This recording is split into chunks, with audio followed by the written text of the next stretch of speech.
বিধায়ক চ্যালেঞ্জ করছে। কি চ্যালেঞ্জ করছে? যে বলছে যে ডিস্ট্রিক্ট প্রেসিডেন্টের যদি হিম্মত থাকে তো চোপড়া বিধানসভায় ও মিছিল করে দেখাক।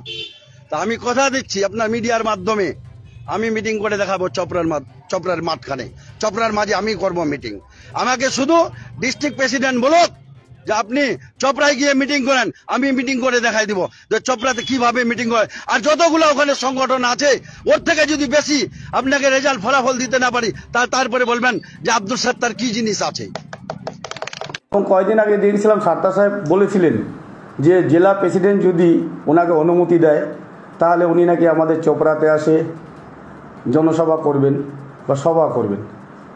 তা আমি চোপড়ার ব্লক কোর কমিটির একজন সদস্য, আমি বলছি, অনুরোধ করছি জেলা প্রেসিডেন্ট সাহেবকে যে ওনাকে আমাদের চোপড়াতে আসার জন্য পারমিশন আপনি দিন। আমরাও দেখতে চাই যে সাত্তার সাহেবের কত ক্ষমতা আছে। আমরা চোপড়ার সাধারণ জনগণ এবং চোপড়ার আমরা যারা তৃণমূল কংগ্রেস পার্টি করি আমরা সেটা দেখতে চাই যে সাত্তার সাহেবের কতটা ক্ষমতা আছে। আজকে কি বলছে, ওই দিন মিথ্যা একটা অভিযোগ করতে এসে তারপরে পালিয়ে গিয়ে এখান থেকে সোজালিতে গিয়ে কী বলছে যে ওনাকে আল্লাহ বাঁচিয়েছে। তা চোপড়াতে উনি থানাতে এফআইআর করতে আসছে, এসে গিয়ে নিজে একটা রাস্তায় নাটক করে আজকে ওখানে গিয়ে সোজালিতে বেলঝাড়িতে ওখানে লোকজন নিয়ে উনি ওখানে নাটক করছেন যে ওনাকে নাকি আল্লাহ বাঁচিয়েছে। এত ভয় চোপড়াতে। তা চোপড়াতে যখন এতই ভয় ওনার, তাহলে চোপড়া নিয়ে ওনার এত মাথা ব্যথা কেন? বারবার উনি চোপড়া সম্বন্ধে কেন বলছে? বারবার উনি বিধায়ক সম্বন্ধে কেন বলছে? উনি ইসলামপুরের ব্লকের একটা সোচালি অঞ্চলের একটা সামান্য একজন প্রেসিডেন্ট, একটা অঞ্চল প্রেসিডেন্ট। ওনার কথাবার্তা এবং হাবভাবে যা মনে হয়, এমআইসি আছেন আমাদের রব্বানী সাহেব, উনিও এত বড় কথা বলেন না। উনি আমাদের মিনিস্টার থেকেও বড় বড় কথা বলে। তা আমরা চোপড়ার থেকে আমরা চ্যালেঞ্জ করে ওনাকে বলছি, ওনার যদি ক্ষমতা থাকে চোপড়াতে আসে উনি মিটিং করে দেখাক। চোপড়া যে কোনো অঞ্চলে ডেট টাইম উনি দিবে, আমরা তার জন্য প্রস্তুত আছি এবং ওনার কতটা ক্ষমতা আছে সেটাও আমরা দেখতে চাই। শোনা যাচ্ছে আপনাদের বিরুদ্ধে নাকি একটা কমপ্লেন উনি জমা করেছেন। হ্যাঁ, আমরা দেখলাম উনি 28 তারিখে এইখান থেকে যাওয়ার পরে ওখানে সোজালিতে উনি বাইট দিচ্ছেন যে উনি কাউকে চিনতে পারেনি, বাইট দিচ্ছেন যে চিনতে পারেনি। অথচ উনি দেখা যাচ্ছে যে আমাদের নেতৃত্ব এবং আমাদের গ্রাম পঞ্চায়েত মেম্বার আর তাদের বিরুদ্ধে উনি ইসলামপুরে বসে ওখান থেকে এফআইআর ওখান থেকে পাঠিয়েছে। এটা আমরাও দেখলাম। তা এবার আমি একটাই বলছি যে ওনার যদি এতটাই ক্ষমতা থাকে ওনাকে আসতে বলছি চোপড়াতে। আবার আমরা ওনাকে আমন্ত্রণ জানাচ্ছি, আসুক। কি মনে করেছেন চোপড়ার নাম কি বদনাম করার জন্য? এটা তো ষড়যন্ত্র, এটা তো আপনারা বুঝতেই পারছেন।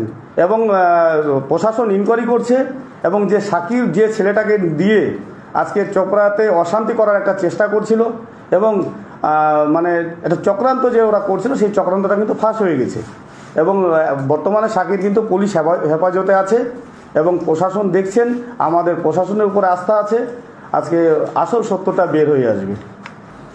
বলছি বিধায়ক সাহেব তো উত্তর দিনাজপুরের চেয়ারম্যান, এখন সেই ব্যাপারে কি ওনার বিরুদ্ধে কোনো পদক্ষেপ গ্রহণ করবেন এই বিষয়ে? দেখুন, আমরা তো অবশ্যই আমাদের যে জেলা মিটিং হয় সেই জেলা মিটিংয়ে আমরা অবশ্যই ওনার যে কর্মকাণ্ড এবং উনি যেটা করছে দলবিরোধী কাজগুলো করছে এবং যেহেতু আমাদের জেলার চেয়ারপারসন এবং আমাদের বিধায়ক এবং বসিয়ার নেতা, ওনার বিরুদ্ধে যেভাবে উনি বক্তব্য রাখছেন তার বিরুদ্ধে আমরা জেলার মিটিংয়ে আমাদের ওখানে জেলা কমিটি থাকবে, সেখানে অবশ্যই আমরা তুলে ধরবো এবং দলের কাছে এবং আমাদের জেলা প্রেসিডেন্ট আছেন এবং জেলা আমাদের চেয়ারম্যান আছেন তা ওনাদের কাছে আমরা আবেদন রাখবো যে দলগত হিসাবে ইমিডিয়েট জন্য ওনার বিরুদ্ধে ব্যবস্থা নেওয়া হয়।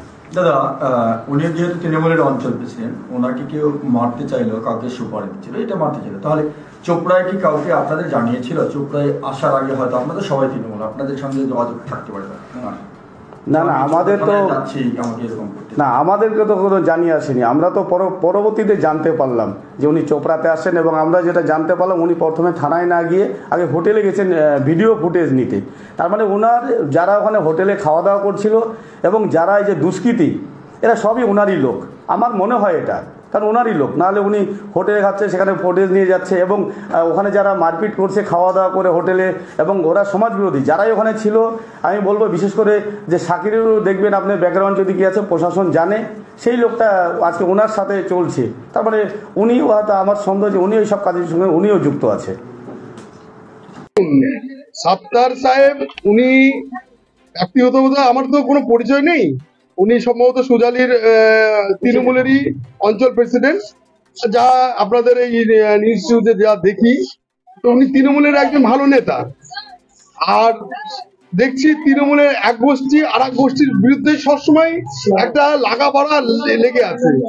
এবং আপনি যে প্রশ্নটা করলেন যে সাত্তার সাহেবের উপর যে হামলার কথাটা বলছেন, দেখুন সাত্তার সাহেব হচ্ছে তৃণমূলের একজন, আজকে তৃণমূল সরকার আছে, অন্য সরকার নেই।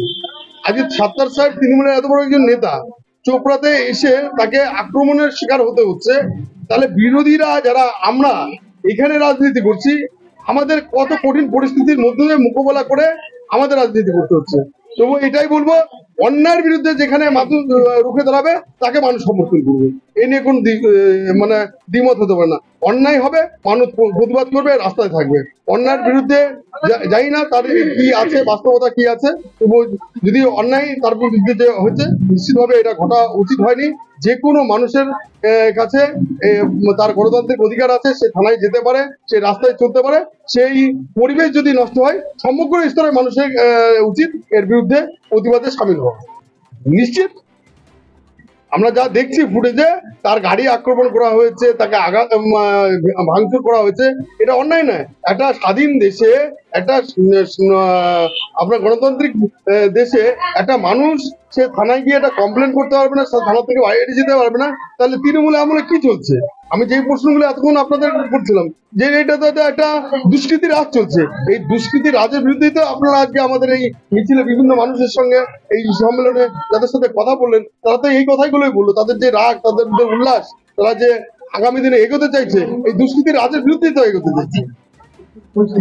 তৃণমূলের লড়াই সারা পশ্চিমবঙ্গে আজকে তাদের একটা প্রত্যেক দিন রোজ নামচা হয়ে দাঁড়িয়েছে। তৃণমূল যখন সর্বগ্রাসী হচ্ছে, বিরোধী শূন্য করে দিয়েছে, তখন আর শূন্যের যখন আর জায়গায় পাচ্ছে না, তখন যারা শূন্যস্থান পূরণ করেছে তারাই তো তাদের বিরুদ্ধে মারকাট করবে, তারাই তো তারা লড়াই করবে, তারাই তো তাদের বিরুদ্ধে আপনার হচ্ছে যে লুটে কম পাচ্ছে, ভাগে কম পাচ্ছে, সে আর এক গোষ্ঠী তার বিরুদ্ধে যাচ্ছে, তারাই তো মারপিট করছে। প্রত্যেকদিন দেখছেন না, গত 2 মাসে 11 জন তৃণমূল কর্মী, তৃণমূলের নেতা, বড় বড় তারা খুন হয়ে গেল। এই রাজ্যে তৃণমূলের সরকার আছে না কি সরকার আছে? মানুষ এই সরকার নিজের লোককে সেফটি দিতে পারে না, তাদের বিরোধীদের জন্য কি ভাবে এই সরকার?